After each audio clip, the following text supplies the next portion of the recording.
Assalomu alaykum ustozlar. Bizda navbatdagi masalamiz ajoyib masala. Sababi algebra, geometriya aralashgan. Shuning uchun ham istagan yordamda iloji boricha tushuntirib berishga harakat qilaman. Xo'p, masala sharti birinchi o'rinda bo'ladigan bo'lsa, bizga aylana chizishimizga to'g'ri keladi. Xo'p, mana to'g'ridan to'g'ri aylanani chizib oldim. Mana shu bizda aylana hisoblanyapti, aylana. Endi tasavvur qilinglar, masalan, daraxt bo'layaptimi? Daraxt bo'layapti. Mana bu daraxt bo'layotgan bo'lsa, shu daraxtni kesayotgan bo'lsak, shuni kundalang shakli hisoblanyapti. Mana kundalang shakli hisoblanyapti. Xo'p, aylana, ushbu aylana shu holatda turibdi. Bizning uning uzunligi bo'lyapti 147,58 sm. Demak, 147,58 sm. Ya'ni mana shu qizil chiziq bu daraxtning aylanasi hisoblanadi. O'shaning uzunligi 147,58 sm ekan. Xo'p, bizga qobig'i berilgan. Qobig'i albatta mana uning zigi qobiq hisoblanyapti. Mana shular hammasi qobiq hisoblanyapti. Mana shu chiziq qobiq deb hisoblanadigan bo'lsa, bu qalin qobiq bo'lyapti va bizga beryapti buni 1,5 sm qobig'ini beryapti. Demak, bu qobig'i o'zi 1,5 sm. Bu tomonda ham 1,5 sm bo'lyapti. Mana bu yerda ham qobig'i, demak, qizaruvchada yozib qo'yaman ajratish uchun 1,5 sm. Bu qobig'i hisoblanyapti. Mana shu qobig'i bo'lyapti. Mana shu aylana qobig'i hisoblanyapti. Ana endi xo'p, biz hozirgi aytayotgan gaplarim geometriyaga oid bo'ladi. Xo'p, birinchi uni diametrini aytaman. Diametri nima? Diametri bu markaz, mana bu nuqta markaz bo'layotgan bo'lsa, mana shu markazdan o'tuvchi eng katta chiziq diametr hisoblanadi. Markazdan o'tuvchi eng katta chiziq diametr hisoblanadi. Mana. Demak, ya'ni bu chekkadan bu chekkasigacha bo'lgan chiziq, demak, diametr hisoblanyapti. Diametr. Endi matematikani umuman deyarli yaxshi bilmayman. Shuning uchun ham qo'limdan kelgancha tushuntirishga harakat qilaman. Buning uchun zo'r bilish ham shart emas. Bu diametr. Shuni yarmi markazdan, demak, markazdan bu yergacha bo'lgan chiziq, demak, radius hisoblanadi. Mana bu radius. Endi bizga radius kerak emas. Ko'pchiliklar qo'llayapti, lekin shart emas. Xo'p, diametr bildiga, demak, mana shu holat bo'lyapti. Ana endi bizda aylananing uzunligi bor, Undan tashqari yellik halqa bor. Bizda halqa degan narsa bor. Buni alohida chizaman. Mana ular halqalar hisoblanadi mana. Mana shular halqalar hisoblanyapti. Endi bular cheksiz va biz bilishimiz kerak bo'lgan har bitta halqaning bu halqadan bu halqagacha bo'lgan masofa 0,5 santimetrdan ekan. Demak, 0,5 santimetrdan bo'lyapti. 0,5 santimetrdan cheksiz davom etyapti. Xo'p, qarangizlarda, bizga halqalar sonini topish uchun daraxt yoshini aniqlash kerak, to'g'rimi? Biz biologiya bo'yicha ma'lumot daraxt yoshini halqalar soniga qarab aniqlaymiz, lekin bizda halqalar soni berilgani yo'q. Demak, mana bu yerda jami halqalar sonini topishimiz kerak. Xo'p, biz mana shu diametrni topishimiz kerak. Uning uchun diametrni mana bunday qilamiz. Xohlagan bir aylana oling. Mana shu aylanani odatda C harfi bilan belgilanadi. Mana o'sha aylana C harfi bilan belgilanadi. Siz xohlagan aylanani olsangiz, uning diametriga bo'lsangiz 3,14 chiqadi.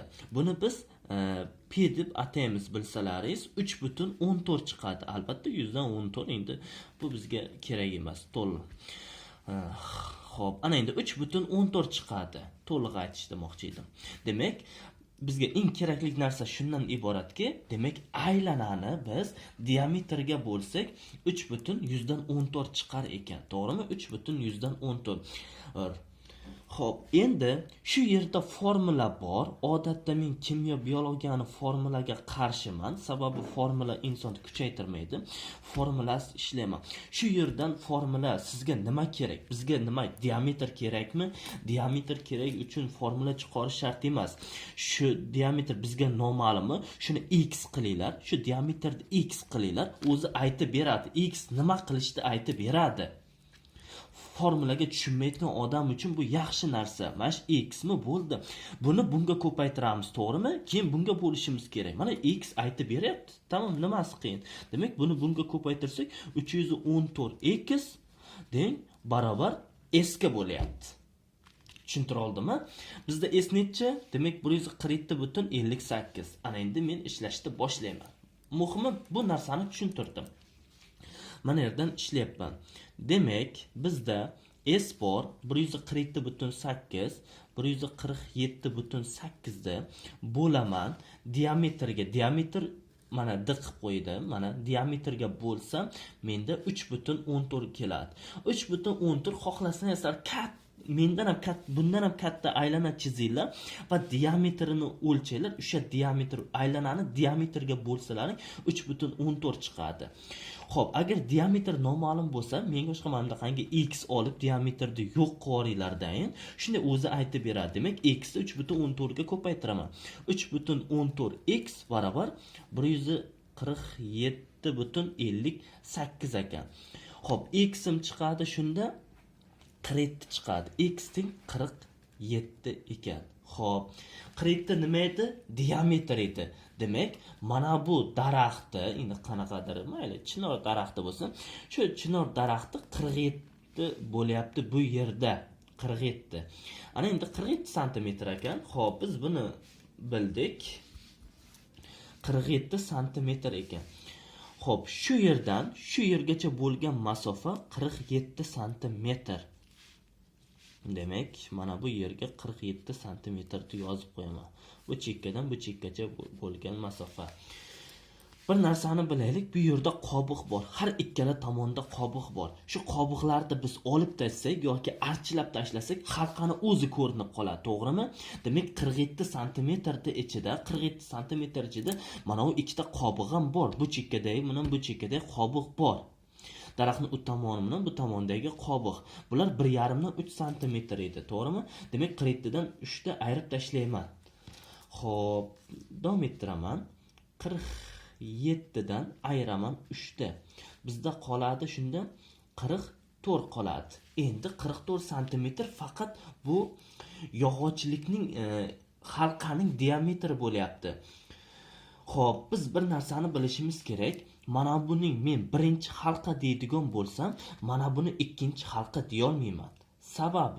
Sababi bu yerda birinchi halqa ruchka bo'ylab qarasalaringiz, birinchi halqa kelyapti. Baribir o'sha men yozishim mumkin bo'lmagan ikkinchi halqaga bo'lyapti. Demak, bu halqa bilan bu halqa birinchi halqa bo'lgani uchun bu ham albatta birinchi halqa bo'ladi. Ya'ni bir halqa bu tomoniga kelib takrorlanadi. Shuning uchun ham jami hosil qilayotgan halqalar buni yarmi bo'yicha o'lchaniladi. Bu daraxtning yarmi bo'yicha o'lchaniladi. Chunki qolgan yarmi bu oldingi bu tomondagi halqaning davomi hisoblanadi. Xo'p, shuning uchun ham men bitta to'g'ri ipni olamandan shu chiziq ipni aylana qilsam, bu tomon bilan bu tomonda ip boshqa ip bo'lmaydi-ku. Aslida bitta ip, faqat aylana bo'ldi, ikki tomonli bo'ldi. Bu ham xuddi shunday. Demak, shuni ikkiga bo'lib olaman. Mana yarmi kerak bizga. Yarmi. Mana 44. Shu 44 ni ikkiga bo'laman. Xo'p, 44 ni bo'laman 2 ga. Demak, bizda bo'layapti 22 sm. Boya aytdim, diametrni yarmi radius deb. Demak, radiusi 22 sm. Albatta, yillik halqaning radiusi bo'layapti.